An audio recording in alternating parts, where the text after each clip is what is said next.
Hi friends, welcome to my channel మైరా జీవితం మళ్ళీ కొత్తగా పార్ట్ 11. నందు కాదనడని ఒక అమ్మాయిని చూసి ఇంటి వరకు వాళ్ళ పెద్దవాళ్ళని తీసుకువచ్చారు నందు తల్లిదండ్రులు. నందు ఆఫీసు నుంచి వచ్చేసరికి హాల్లో పెళ్లి మాటలు జరుగుతున్నాయి. లోపలి గదిలో నుంచి పిల్లల ఏడుపులు వినపడుతూనే ఉన్నాయి. ఆయా ఇద్దరిని సముదాయించలేక సతమతమైపోతోంది. హారిక చనిపోయిన దగ్గర నుంచి పిల్లలు అలాగే గుక్కపట్టి ఏడుస్తున్నారు. ఏం చేయాలో అర్థం కావడం లేదు. ఆయా పాపం అనుక్షణం అంటిపెట్టుకునే ఉంటోంది. హారిక ఉన్నప్పుడు పిల్లలు దూరంగానే ఉన్నారేమో, కానీ తల్లి చనిపోయిందని ఆ పిల్లలకు కూడా తెలిసిందేమో. అందుకే ఒక్కొక్కసారి ఏడుపు మొదలెడితే చాలాసేపటి వరకు ఊరుకోరు.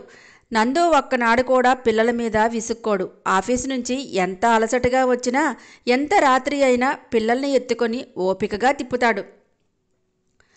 తనకు తెలిసినట్టుగా సముదాయిస్తాడు. నందు ఇంట్లోకి రావడం చూసి అదిగో అబ్బాయి కూడా వచ్చేశాడు అని అమ్మా నాన్న పిలుస్తూ ఉండగానే వినిపించుకోకుండా పిల్లల దగ్గరికి వెళ్ళిపోయాడు. ఎత్తుకున్నాడు నందు. హాల్లో ఉన్న అందరి మాటలు వినపడుతూనే ఉన్నాయి నందుకి. అబ్బాయి ఆపరేషన్ చేయించుకోలేదు కదా, మా అమ్మాయికి కూడా పిల్లలు కావాలని ఉంటుంది కదా అని అవతలి వారు అడుగుతున్నారు. నందు ఇక కోపం ఆపుకోలేకపోయాడు. పిల్లల్ని ఆయాకి ఇచ్చేసి ఒక్కసారి రానందు, వాళ్ళు నీకోసమే వచ్చారు అంటూ తల్లిదండ్రులు వచ్చి పిలిచేసరికి పిల్లలతోనే హాల్లోనికి వచ్చి, చూడండి, నాకు ఈ పెళ్లి చేసుకోవటం ఇష్టం లేదు, ఇంకెప్పుడు మీరు ఈ ఇంటికి రావద్దు అంటూ వస్తున్న కోపాన్ని దిగమింగుకుంటూ వారి ముందు తల్లిదండ్రులను తక్కువ చేసి మాట్లాడలేక వారిని పంపేశాడు నందు. నందు వాళ్ల ముందు అంత ధీటుగా మాట్లాడతాడని ఊహించని తల్లిదండ్రులు వాళ్ళు వెళ్ళిపోయాక, మా పరువు పోయింది వచ్చిన వారి ముందు, ఏది చేసినా నీ మంచి కోసమే చేశాం, అది నీకు అర్థం కావటం లేదు, తల్లిని మింగిన పాపిష్టి మొహాలు ఏడుస్తూనే ఉంటారు, వీళ్ళు ఉండగా నీకు సుఖం ఎక్కడి నుంచి వస్తుందిరా, వీళ్ళని వదిలించుకో, అప్పుడే నువ్వు జీవితంలో బాగుపడతావు అంటూ కేకలేశారు తల్లిదండ్రులు ఇద్దరూ నందు మీద.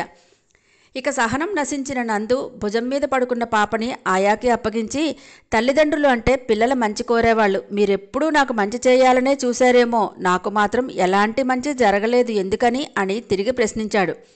అంటే నువ్వు ఇద్దరి పిల్లల తల్లిని చేసుకుంటానంటే మేము ఒప్పుకోవాలి, ఇప్పుడు బోలెడంత జీవితం ముందు ఉండగానే ఇలాగే మిగిలిపోతానంటే ఊరుకోవాలి అంతేనా అన్నాడు తండ్రి ఆగ్రహంగా. కొడుకు ప్రేమించాను అనగానే సంతోషం అంటూ వెనక ముందు చూడకుండా పెళ్లి చేసేయటానికి ఇదేం సినిమానో సీరియల్లో కాదు, నిజ జీవితం, మాకు మాత్రం పిల్లల జీవితాలు బావుండాలంటే ఏం చేయాలో తెలియదా కోపంగా అడిగింది తల్లి. నిజమే, అప్పుడు సంధ్యను కాదన్నారంటే మీ కారణాలు మీకు ఉండొచ్చు, డబ్బుందని ఎవరూ లేని హారికని నాకిచ్చి పెళ్లి చేశారు, ఇప్పుడు హారిక లేకపోతే మళ్లీ పెళ్ళంటున్నారు, రేపు వచ్చిన వాళ్ళు ఈ పిల్లలు అడ్డమని ఏ అనాథ శరణాలయంలోనో వదిలేయండి అంటే అప్పుడు కూడా నా మంచి కోసమే వదిలేయమంటారు, నా మంచితనం మీకు చేతకానితనంగా అనిపిస్తోంది, అయినా ఎందుకొచ్చారు మీరు మళ్ళీ నా దగ్గరకు, ఇంకా బాధ పెట్టడానికి కాకపోతే, నా జీవితంలో జరగాల్సినవి అన్నీ జరిగిపోయాయి, మీ అభిప్రాయాలు నా మీద రుద్దకండి, ఇందుకోసమే మీరు ఇప్పుడు వచ్చినట్టయితే ఇక మీదట మళ్ళీ ఇందుకోసమే రావాలనుకుంటే ఎప్పుడూ రావద్దమ్మా అంటూ దండం పెట్టాడు కోపంగా. కొడుకు అంత మాట అంటాడని ఊహించలేని తల్లిదండ్రులు ఇద్దరూ అదిగో అదే వెళ్ళిపోవటం అమ్మానాన్నలు మళ్లీ తన దగ్గరికి రానేలేదు. ఆ రోజు నుంచి పిల్లలిద్దరే తన ప్రాణం అయిపోయారు నందుకి. ఇష్టంగా చేసే పని ఏది కష్టం అనిపించదు. అలాగే పిల్లల పెంపకం ఇష్టంగానే చేశాడు. గీతిక, మౌనిక కూడా తండ్రే ప్రాణంలా పెరిగారు, బాగా చదువుకున్నారు. పిల్లల ఆలనా పాలనలోనే తన సంతోషాన్ని వెతుక్కున్నాడు నందు. రోజులు ఎలా గడిచిపోయాయో తెలియకుండానే జరిగిపోతున్నాయి. గీతిక ఇష్టపడిందని డాక్టర్ చదివించాడు. మౌనిక ఇంజనీరింగ్ చదువుతానంటే అలాగే అన్నాడు. ఇద్దరూ చదువులు అయిపోయి తమ సీనియర్స్తో ప్రేమలో పడ్డారు. అబ్బాయిలకు యూఎస్ ఆఫర్స్ రావటంతో వాళ్ళింట్లో పెళ్లి చేసుకుని వెళ్ళిపోమని అనటంతో వాళ్ళని తీసుకుని నందు ఇంటికి వచ్చారు. వాళ్ళు ఇంటికి రావటానికి ఒకరోజు ముందే గీతిక, మౌనిక ఇద్దరూ తండ్రిని కూర్చోబెట్టి తమ ఇష్టం ఏంటో తెలియచెప్పారు. పిల్లలిద్దరి ఇష్టం తెలుసుకోవటంతో తన తల్లిదండ్రులు చేసిన తప్పు తను చేయాలని అనుకోలేదు నందు. వెంటనే వచ్చిన వాళ్లతో మాట్లాడి పెళ్లిళ్లు జరిపించేశాడు. అప్పటికే అమ్మా నాన్నలు లేరు. స్నేహితుల సాయంతోనే అన్నీ పూర్తి చేశాడు. పిల్లలు అల్లుళ్ళు తమతో పాటు వచ్చేయమని అడిగినా నందు బోలెడంత సర్వీస్ ఉంది, వస్తాలే, తొందరేముంది అంటూ మాట దాటేశాడు. పిల్లల దగ్గర అల్లుళ్ళిద్దరూ ఒకటే మాట అన్నారు.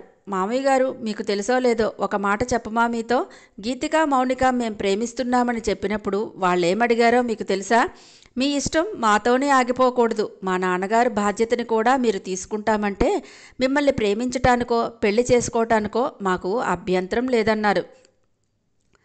మేం సరే అంటేనే వాళ్ళు మాతో కలిసి అడుగులు వేశారు అన్నారు కమల్ సౌరభ్. ఆశ్చర్యంగా చూశాడు నందు పిల్లల వైపు. అవును నాన్న, మమ్మల్నే ప్రాణంగా చూసుకున్న మిమ్మల్ని అలా ఒక్కరనే చేసి ఎలా వెళ్ళిపోతాం? ఆయా ఎప్పుడూ మీ గొప్ప మనసు గురించి చెప్తూనే ఉండేది. మీరెప్పుడూ సుఖపడలేదు, అందుకే మీరు కూడా మాతో వచ్చేయండి. ఒక్కరూ ఇక్కడెందుకు ఉండిపోవాలి అన్నారు. గీతిక, మౌనిక తండ్రికి చెరోపక్క కూర్చొని మాట్లాడుతూ ఉంటే కళ్ళవంట నీళ్లు తిరిగాయి నందుకి. దేవుడు సంధ్యను దూరం చేసి హారికని ఇచ్చాడు. హారికని లేకుండా చేసి పిల్లల్ని ఇచ్చాడు. పెద్దరికం తీసుకొని తన గురించి ఆలోచించే తన పిల్లల్ని చూసేసరికి నందుకి మనసంతా సంతోషంతో నిండిపోయింది. ఇద్దరినీ ప్రేమగా దగ్గరికి తీసుకొని, నాకు బోరుగా అన్నాడు, మీ దగ్గరికి కాకపోతే ఎక్కడికి వస్తానమ్మా? మీ దగ్గరికే వస్తాను, ముందు మీరు వెళ్ళండి అంటూ పిల్లల చేతుల్ని అల్లుళ్ల చేతిలో పెట్టాడు. అమ్మ లేదనే లోటు తప్ప నేను ఇంకేదీ వాళ్ళకి తక్కువ చేయలేదు. మీ ఇద్దరికీ మళ్ళీ చెప్తున్నాను, వాళ్ళు కంటతడి పెట్టించే సందర్భం ఎప్పుడూ తీసుకురావద్దు అంటూ అల్లుళ్ళు ఇద్దరినీ దగ్గరికి తీసుకున్నాడు నందు. డాడీ, మేము ఇండియాలోనే ఉండిపోవాలని అనుకున్నాం, కానీ వాళ్ళకి అనుకోకుండానే ఆఫర్స్ వచ్చాయి. ఇంకా ఏదో చెప్పబోతున్న పిల్లలిద్దరినీ, మీరు ఎక్కడ ఉన్నా నా పిల్లలే, సరదాగా అన్నీ చూసుకుని రండి, కానీ చివరిలో మాత్రం ఇండియాలో సెటిల్ అవ్వడానికి ప్రయత్నం చేయండి అని చెప్పి పిల్లలిద్దరినీ సంతోషంగా వారి భర్తలతో పంపించాడు. ఒంటరిగానే మిగిలిపోయాడు నందు. చాలా ఏళ్లుగా పిల్లలిద్దరూ అలవాటైపోవడంతో బాగా ఒంటరిగా అనిపించేది. పిల్లలిద్దరినీ సంతోషంగానే పంపించినా తర్వాత రోజులు గడవటం కష్టమే అయిపోయింది నందుకి. మరీ ఒంటరితనం చుట్టుముట్టేసింది. తన కోసం ఆలోచించుకుని పిల్లల్ని ఇక్కడే ఉంచేసుకోవడం సరికాదని అనిపించింది. అందుకే పిల్లలు ఇష్టపడ్డ సంబంధాలనే చేశాడు. ఎవరి కోసం ఎవ్వరూ ఉండిపోరు. చివరి వరకు ఒకరి కోసం ఒకరంటూ ఉండగలిగేది భార్యాభర్తలు మాత్రమే. దేవుడు తనకు ఎప్పుడూ సరి అయిన తోడుని ఇవ్వలేదు అనుకున్నాడు నందు. ఇన్ని బాధ్యతలు మోస్తున్నా ఎప్పుడూ సంధ్యను మాత్రం మర్చిపోలేదు. సంధ్య జ్ఞాపకం మనసుకు హాయినిచ్చే, మైమర్పించే పిల్లగాలి లాంటిది. పని చేస్తూ చేస్తూ కళ్ళు మూసుకుంటాడు. సంధ్య కళ్ళ ముందే ఉన్నట్టు ఉంటుంది. కనులు తెరిస్తే కరిగిపోతుందేమో అన్నట్టు అలాగే ఉండిపోతాడు. మొదటిసారి సంధ్య తన రూముకు వచ్చినప్పుడు తలదించుకొని నిలబడటం గుర్తొస్తుంది. తరువాత దీనికంతటికీ కారణం మీరే అంటూ తనను నిందించడం జ్ఞాపకం వచ్చి అనుకోకుండానే పెదవులపై చిరునవ్వు వస్తుంది. చివరిసారిగా వెళ్ళిరండి అని చెప్పినప్పుడు మాత్రం ఆ కళ్ళల్లో ఏదో తెగింపు. తనని మరొక మాట కూడా మాట్లాడనివ్వకుండా చేసిన ఆ చూపు గుర్తొస్తుంది. ఏ అర్ధరాత్రో మెలకువ వచ్చేస్తుంది. కళ్ళు తెరవకుండానే సంధ్య అంటాడు. ఏం చేస్తున్నావు? ఎలా ఉన్నావు సంధ్య అనుకుంటాడు ఎన్నిసార్లో. పిల్లలు వెళ్ళిపోయిన తర్వాత నందు దినచర్యలో ఒక భాగం అయిపోయింది సంధ్య జ్ఞాపకం. ఏదోలా గడిచిపోతున్న రోజుల్లో ఇదిగో మళ్ళీ ఇలా సంధ్య ఎదురుగా కనిపించి కలను నిజం చేస్తోందా, లేదంటే నిజంలాంటి కళ అన్నట్టు అనిపిస్తోంది నందుకి. అందుకే సంధ్య వచ్చి ఎదురుగా నిల్చున్న కలేమో అన్నట్టుంది. నమ్మకం కుదరడం లేదు. నిజంగా సంధ్య తనని వెతుక్కుంటూ వచ్చిందా అని తనని తానే అంతగా ప్రశ్నించుకుంటున్నాడు. సంధ్య, నువ్వు ఎదురుగా ఉన్నా నమ్మలేకపోతున్నా. నిజంగా వచ్చావు కదా? సంధ్య చేతిని తన చేతిలోకి తీసుకుని గుండెకు దగ్గరగా పెట్టుకున్నాడు. నందు గుండె చప్పుడు లయబద్ధంగా సంధ్య చేయి మీదుగా అలలా ప్రయాణించి సంధ్యను తట్టి లేపింది. తన చేతిలో ఉన్న సంధ్య చేయి బిగుసుకోవటంతో నందు ఈ లోకంలోకి వచ్చినట్టుగా సంధ్య వైపు చూశాడు. అప్పుడే మెలకువలోనికి వచ్చిన సంధ్య కళ్ళు విప్పకుండానే నందు నందు అని కలవరిస్తుంటే సంధ్య వైపు చూశాడు దీక్షగా. ముదితల్ నేర్వగరాని విద్య కలదే ముద్దార నేర్పింపగన్ అని ముచ్చటగా అన్న కృష్ణదేవరాయల మాటలకు ప్రతిరూపంలా ఉంది సంధ్య. ఒకప్పుడు ముడుచుకున్న మొగ్గలా ఉండే సంధ్య ఇప్పుడు నిండుగా విరబూసిన వసంతంలా ఉంది. Pink and green super net సారీలో బ్లాక్ కాంబినేషన్తో చిన్న డాట్స్ ఉన్న pink and green long hands blouse, కుదురుగా అల్లిన పొడవైన జడలో ఒక్కటే రోజ్, నుదుటిన చిన్న మెరూన్ కుందన్, చెవులకు పింక్ అండ్ గ్రీన్ చిన్ని బుట్టలు, చేతులకి పింక్ అండ్ గ్రీన్ బ్యాంగిల్స్, మధ్యలో గోల్డ్ బ్యాంగిల్స్, ఎడమ చేతికి బెల్ట్తో ఉన్న పింక్ డయల్ వాచ్, తెల్లగా సున్నితంగా అందంగా pink and green pretty queen అన్నట్టుంది సంధ్య. ఎదిగిన ఇద్దరు పిల్లలకు తల్లంటే నమ్మేటట్టుగా లేదు. ఏ బాదరబందీ మనసుకు తీసుకోలేదేమో, ప్రశాంతంగా ఉంది. ఏం చేస్తున్నారో వరుణ్ చరణ్ తన పిల్లల కంటే పెద్దవారే. ఒకవేళ పిల్లలు సంధ్యను పట్టించుకోలేదా, అందుకే తనని వెతుక్కుంటూ వచ్చిందా? నందులో మళ్ళీ ఆలోచనలు చుట్టుముట్టాయి. ఊహు, ఎవరో చూడలేదనో పట్టించుకోలేదనో తన దగ్గరకు రాదు సంధ్య. చాలా అభిమానవంతురాలు. సంధ్య చేయని అనుకోకుండానే పెదవులకు చేర్చుకున్నాడు నందు. కళ్ళు తెరిచిన సంధ్యని చూస్తూ ఎలా ఉన్నావు సంధ్య? తల నిమురుతూ దగ్గరకు జరిగి అడిగాడు. ఏం జరిగింది అన్నాడు. నందు స్పర్శకి, ఆ దగ్గరతనానికి సంధ్యకు కళ్ళ వెంట నీళ్లు తిరిగాయి. ఇంతవరకు నందు తనని చూసినా పట్టించుకోలేదనే బాధ, వేదన కన్నీళ్ల రూపంలో బయటకు వచ్చింది సంధ్యలో. నందు పట్టుకున్న చేతిని గట్టిగా ఒత్తి పట్టుకుంది. సంధ్య, నొప్పిగా ఉందా అన్నాడు కంటి చివరల నుంచి జారుతున్న కన్నీటిని తుడుస్తూ. చుట్టూ చూసుకుంది సంధ్య. తను హాస్పిటల్లో ఉన్నానని గమనించుకొని, నాకిక్కడ ఊపిరి ఆడటం లేదు నందు, నన్ను బయటకు తీసుకెళ్ళిపో, నాకు ఇక్కడ ఉండాలని లేదు అంది మెల్లగా. నీకు బాగా గాయాలయ్యాయి కదా సంధ్య, హాస్పిటల్లో ఉంటే డాక్టర్ చూసుకుంటాడు కదా అన్నాడు నందు. నేను బాగానే ఉన్నాను నందు, ప్లీజ్ ఇక్కడి నుంచి వెళ్ళిపోదాం అంది నందు చెయ్యి పట్టుకునే.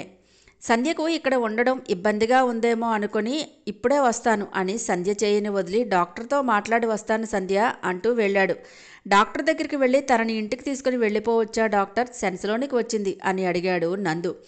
గుడ్, ఇబ్బంది ఏం లేదు, వెళ్ళిపోవాలనుకుంటే వెళ్ళిపోవచ్చు. అవసరమైతే రేపు తీసుకురండి మీ వైఫ్ని, ఇంటి దగ్గర చూసుకునే వాళ్ళు ఉంటే తీసుకుని వెళ్ళిపోవచ్చు. రిపోర్ట్స్ రేపు వస్తాయి అంటూ మెడిసిన్స్ రాసి ఇచ్చాడు డాక్టర్. డాక్టర్ నోటి వెంట మీ వైఫ్ అనటం విని ఎంత బాగుంది ఈ మాట అనుకుని అంతలోనే సంధ్య వింటే చంపేస్తుంది అని నవ్వుకున్నాడు. అయినా సంధ్య ఎందుకు నన్ను వెతుక్కుంటూ వచ్చింది? పిల్లల పెళ్ళిళ్ళు చేస్తుందా? నాకు చెప్పాలని అనిపించిందా? ఏమో, అన్నీ జవాబులేని ప్రశ్నలే. ఎందుకో ఒకందుకు వచ్చిందిలే. ఎందుకైనా సరే మళ్ళీ సంధ్యని చూస్తానని అనుకోలేదు కదా. కనిపించింది, అందుకు ముందు సంతోషించడం మానేసి ఈ ప్రశ్నలు ఏంటి అంటూ విసుక్కుంది అంతరాత్మ. డాక్టర్ ఇచ్చిన ప్రిస్క్రిప్షన్ అందుకొని వెళ్ళొస్తానని డాక్టర్కి నమస్కారం చేసి అక్కడే ఉన్న ఫార్మసీలో మెడిసిన్స్ తీసుకుని సంధ్య దగ్గరికి వచ్చాడు నందు. సంధ్య, నడవగలవా అన్నాడు. మెల్లగా నందు సాయంతో లేచి నిలబడింది. ఒళ్ళు తూలినట్టుగా అనిపించి అలాగే నందుని ఆనుకొని నించుంది. సంధ్య భుజాల చుట్టూ చేతులు వేశాడు నందు. కేర్ఫుల్ సంధ్య అన్న నందు మాటలు విని 2 నిమిషాల తర్వాత చేయి అందుకొని అడుగులు వేసింది. సంధ్యను దగ్గరగా పట్టుకుని బయటకు తీసుకొచ్చి కారులో కూర్చోబెట్టాడు పదిలంగా. నందుతో కలిసి అడుగులు వేస్తుంటే చాలా హాయిగా అనిపించింది సంధ్యకు. కారును తన ఇంటివైపు తిప్పాడు నందు. ఎక్కడికి తీసుకువెళుతున్నాడో తెలియని సంధ్యకి, నేను హోటల్లో రూమ్ తీసుకున్నాను నందు, నన్ను అక్కడికి తీసుకువెళ్ళు అంది సంధ్య అలసటగా. ఈ పరిస్థితుల్లో నువ్వు హోటల్లో ఉండటం కరెక్ట్ కాదు సంధ్య, ఇంటికి వెళదాం అన్నాడు. ఉలిక్కిపడి, వద్దు వద్దు, నేను ఇంటికి రాను, నన్ను రూమ్లో దింపేయండి అంది కంగారుగా. ఇంటికి వెళితే నందు వైఫ్ని ఫేస్ చేయాలేమో, అది నందుకి తనకి కూడా ఇబ్బందిగా ఉంటుందని సంధ్య ఆలోచన. హోటల్లో తన రూమ్లోనే ఉన్నట్టయితే నందుతో ఫ్రీగా మాట్లాడొచ్చని సంధ్య ఉద్దేశం. సంధ్య మనసులో ఏముందో తెలిసిన నందు, ఇంట్లో ఎవ్వరూ లేరు సంధ్య, ఈ స్థితిలో నిన్ను హోటల్ రూమ్లో ఉంచలేను, ఇంకేం మాట్లాడకు అంటూ కారుని తన ఇంటివైపు తిప్పేశాడు. హాయ్ ఫ్రెండ్స్, నచ్చితే కనుక లైక్ చేయండి, షేర్ చేయండి, కామెంట్ చేయండి.